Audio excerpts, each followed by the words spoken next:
नमस्कार दोस्तों। तो इस वीडियो में हम लोग झारखंड जीके से संबंधित 20 बहुत ज़्यादा महत्वपूर्ण प्रश्न को करने वाले हैं।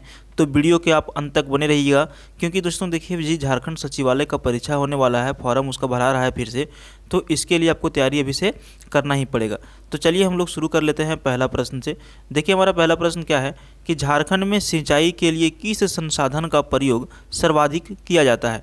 देखिए झारखंड में जो खेती बाड़ी जो होता है उसका जो सिंचाई के लिए हम लोग प्रयोग में जो चीज़ लाते हैं वो सबसे अधिक किस चीज़ का प्रयोग होता है, तो वो होता है कुआं का, यानी कि ऑप्शन डी यहाँ पर सही उत्तर है।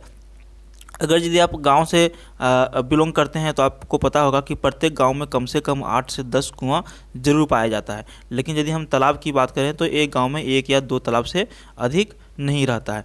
तो ऐसे भी हम लोग इसका अनुमान लगा सकते हैं कि सिंचाई के लिए सबसे अधिक संसाधन का जो प्रयोग हम लोग करते हैं वो कुआं का करते हैं। ठीक है, अगला प्रश्न देखिए, झारखंड के किस क्षेत्र में नलकूप के द्वारा सर्वाधिक सिंचाई की जाती है।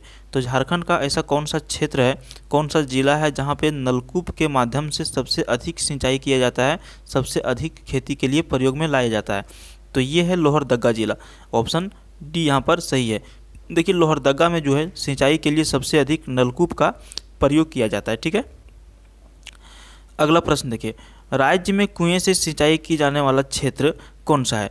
तो देखिए सबसे अधिक जो कुएं से जो सिंचाई होता है वो 4 ऑप्शन है आपके सामने, रांची, पलामू, सिंहभूम और गुमला। इसमें से सबसे अधिक कुएं से सिंचाई कहाँ पर होता है, तो इसका राइट आंसर चला जाएगा ऑप्शन डी के साथ, गुमला में। गुमला में जो है सबसे अधिक कुएं के माध्यम से सिंचाई किया जाता है। ठीक है, अगला प्रश्न देखिए, झारखंड में लौह एवं इस्पात के उत्पादन कब शुरुआत हुआ था। ठीक है, झारखंड में लोहे का जो इस्पात का जो उत्पादन शुरू हुआ वो कब शुरू हुआ, राइट आंसर चला जाएगा ऑप्शन ए के साथ 1913 ईस्वी में। हालांकि देखिए 1907 ईस्वी में जमशेदजी टाटा ने इसका जो फैक्ट्री लगा लिया था, लेकिन इसमें उत्पादन जो है सन 1913 से प्रारंभ किया गया था। ठीक है, अगला प्रश्न है, झारखंड में एल्यूमिनियम उद्योग का स्थापना कब हुई थी। तो देखिए झारखंड में जो एल्यूमिनियम उद्योग का जो स्थापना हुआ, जो एल्यूमिनियम का जो उत्पादन जो शुरू हुआ, ये हुआ सन 1937 ईस्वी में, यानी कि ऑप्शन बी यहाँ पर सही हो जाएगा। झारखंड में एल्यूमिनियम उद्योग की स्थापना सन 1937 ईस्वी में प्रारंभ हुई थी। अगला प्रश्न है, इससे आप बहुत ही वाकिफ़ होंगे, बराबर इसका वैकेंसी भी निकलते रहता है HEC का, ठीक है ना, जो रांची में स्थित है। तो देखिए रांची झारखंड में HEC का कारखाना किस देश के सहयोग से लगाया गया है। तो देखिए ये जो कारखाना चल रहा है ना, ये जो चल रहा है वो चल रहा है चेकोस्लोवाकिया के मदद से। ठीक है, ऑप्शन सी यहाँ पर सही हो जाएगा। झारखंड में HEC का जो कारखाना लगाया गया है वो चेकोस्लोवाकिया के मदद से लगाया गया है, और ये जो कारखाना है अभी भी रनिंग है और टाइम टू टाइम इसमें वैकेंसी निकलते रहती है। ठीक है, आप लोगों ने इसको देखा भी होगा। अगला प्रश्न देखिए, किन चट्टानों को धात्विक खनिज का भंडार कहा जाता है। देखिए कुड़प्पा युगीन, धारवाड़ युगीन, विंध्यन युगीन या फिर इनमें से कोई नहीं। तो इनमें से कौन सा चट्टान है जिसको धात्विक खनिज का भंडार कहा जाता है। धात्विक खनिज मतलब समझ रहे हैं ना, हाँ वही। तो देखिए इसका राइट आंसर चला जाएगा ऑप्शन बी के साथ, धारवाड़ युगीन। ये जो धारवाड़ युगीन है इसको धात्विक खनिज का भंडार कहा जाता है। तो किन चट्टानों को धात्विक खनिज का भंडार कहा जाता है, तो धारवाड़ युगीन को कहा जाता है। ठीक है, अगला प्रश्न है, राज्य में झारखंड राज्य में साइंस सिटी की स्थापना कहाँ पर की जा रही है।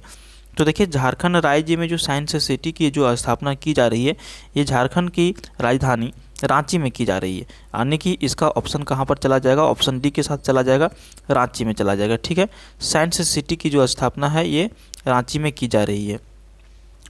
अगला प्रश्न है, किस देश के सहयोग से रांची में फाउंड्री फोर्ज संयंत्र, ऑप्शन क्वेश्चन देख लीजिएगा, किस देश के सहयोग से रांची में फाउंड्री फोर्ज संयंत्र कारखाना स्थापित किया गया है। ठीक है, या फिर स्थापित किया है किस देश के मदद से। तो इसका राइट आंसर चला जाएगा ऑप्शन डी के साथ, पूर्व चेकोस्लोवाकिया की मदद से झारखंड में फाउंड्री फोर्ज संयंत्र कारखाना का स्थापना किया गया है। ठीक है, अगला प्रश्न देखिए, झारखंड में किस नदी पर तिलैया जल विद्युत परियोजना स्थापित किया गया है। तो देखिए झारखंड में किस नदी पर तिलैया जल विद्युत परियोजना, ये डैम है यहाँ पे, ये हालांकि बहुत बड़ा डैम है, जैसे कि आप मैथन डैम है उस तरह से ये तिलैया डैम है। इसका जो परियोजना को जो स्थापित किया गया है ये बराकर नदी के ऊपर किया गया है। ठीक है, बराकर नदी झारखंड में से प्रमुख नदी में से इसका नाम आता है बराकर का, और इसी के ऊपर जो है तिलैया जल विद्युत योजना का स्थापना किया गया है, यहाँ से बिजली बनाया जाता है। ठीक है, तो इसका राइट आंसर क्या हो जाएगा, बराकर नदी हो जाएगा। अगला जो प्रश्न है, राज्य में चांडिल जल विद्युत योजना किस नदी पर स्थित है? तो देखिए इसका जो राइट आंसर हो जाएगा ऑप्शन डी हो जाएगा, स्वर्णरेखा नदी। राज्य में चांडिल जल विद्युत योजना जो चलाया जा रहा है ये स्वर्ण नदी के ऊपर चलाया जा रहा है, ठीक है। अगला प्रश्न है, झारखंड राज्य में राजमहल ट्रैप कहाँ पर स्थित है? तो देखिए झारखंड राज्य में जो राजमहल ट्रैप है, ये ऐसे हालांकि ये राजमहल जो है जगह का नाम है, और ये राजमहल ट्रैप जो स्थित है ये कहाँ पर स्थित है? तो ये झारखंड के उत्तर पूर्वी भाग में स्थित है, ठीक है। झारखंड के उत्तर पूर्वी भाग में स्थित है। कहाँ पर? झारखंड के उत्तर पूर्वी भाग में स्थित है राजमहल ट्रैप। अगला प्रश्न है, झारखंड में सर्वाधिक कौन सा सेल पाया जाता है? तो देखिए झारखंड में जो सर्वाधिक सेल जो पाया जाता है ये पाया जाता है आर्कियन सेल, यानी कि ऑप्शन डी यहाँ पर सही हो जाएगा। झारखंड में सबसे अधिक आर्कियन सेल पाया जाता है, ठीक है। बाकी आपको सेल का नाम याद रखना है, जैसे धारवाड़ सेल हो गया, कडप्पा सेल हो गया, बेसाल्ट सेल हो गया और आर्कियन सेल। तो इन सबसे अधिक जो है आर्कियन सेल झारखंड में पाया जाता है। अभी हम लोगों ने राजमहल ट्रैप से एक प्रश्न को देख चुका है। अगला प्रश्न है, राजमहल ट्रैप की औसत ऊंचाई कितनी है? तो देखिए राजमहल ट्रैप की जो औसत ऊंचाई है, जो इसका यानी कि सब क्षेत्र को मिला करके यदि औसत इसकी ऊंचाई निकाला जाए तो यहाँ पे लगभग 400 मीटर के आसपास इसकी औसत ऊंचाई, लगभग नहीं, आप हर जगह आपको ये 400 किताब में लिखा हुआ मिल जाएगा। तो 400 मीटर की जो ऊंचाई है राजमहल ट्रैप की औसत ऊंचाई है, ठीक है। और राजमहल ट्रैप कहाँ पर है? तो झारखंड के उत्तर पूर्वी क्षेत्र में। मान के चलिए ये झारखंड हमारा है, ऐसे तो हमारा झारखंड जो है चतुर्भुजाकार का है, तो मान के चलिए ये झारखंड है, तो उत्तर पूर्वी कौन सा हो जाएगा? ये हमारा उत्तर पूर्वी लगभग इस क्षेत्र में आता है, ठीक है। तो यहाँ पर राजमहल ट्रैप जो है स्थित है और इसकी औसत ऊंचाई जो है 400 मीटर है। अगला प्रश्न है, झारखंड के किस क्षेत्र को खनिज का भंडार कहा जाता है? तो देखिए झारखंड के किस क्षेत्र को खनिज का भंडार कहा जाता है? हम लोग ऑप्शन देख लेते हैं, ओडिशा, बेल्लारी, छत्तीसगढ़ या फिर दामोदर घाटी। तो देखिए ये जो ओडिशा, बेल्लारी और छत्तीसगढ़ है, ये तो सबसे पहले हमारा झारखंड में ये एरिया है ही नहीं। हमारा एरिया जो है झारखंड में ये दामोदर घाटी है, ठीक है। डीवीसी दामोदर घाटी निगम, जिसको कॉरपोरेशन निगम जो कहा जाता है, तो यहाँ पे क्या है ना, ये दामोदर घाटी जो है ना, यानी कि जो दामोदर नदी है उसके दोनों साइड में जो घाटियाँ वगैरह जो पाई जाती है वो उसको जो है झारखंड में खनिज का भंडार कहा जाता है, ठीक है।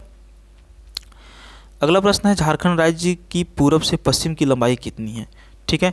तो देखिए झारखंड राज्य की यदि हम मैप की बात करें तो मैप सबको पता है, तो यदि उसमें हम पूरब से लेकर के पश्चिम की हम यदि बात करें, ठीक है, पूरब से लेकर के यदि हम पश्चिम की बात करें तो इसका जो लंबाई है, इसका जो दूरी है इस पॉइंट और इस पॉइंट की, वो कितनी हो जाएगी? तो इसका जो राइट आंसर हो जाएगा 463 किलोमीटर, ठीक है। 463 किलोमीटर यहाँ और यहाँ पे इसकी लंबाई है, ठीक है। चलिए अगला प्रश्न है, झारखंड राज्य का उत्तर से दक्षिण विस्तार कितना है? तो देखिए झारखंड राज्य का जो उत्तर से दक्षिण जो विस्तार है, ठीक है, ये उत्तर हो गया, ये दक्षिण हो गया, तो यहाँ और यहाँ की जो ये यानी कि बिहार इधर है और इधर दूसरा जो ज़िला है, इसके बीच की जो दूरी है ये कितना है? तो इसकी जो दूरी है ये है 380 किलोमीटर। कितना है? 380 किलोमीटर। कोई प्रश्न क्या था? उत्तर से दक्षिण का विस्तार। और अभी हम लोगों ने क्या देखा था? पूर्व से पश्चिम का विस्तार। वो कितना था? 463 किलोमीटर। और ये कितना है? 380 किलोमीटर। आपको दोनों याद रखना है। अगला प्रश्न है, झारखंड का क्षेत्रफल भारत के कुल क्षेत्रफल का कितना प्रतिशत है?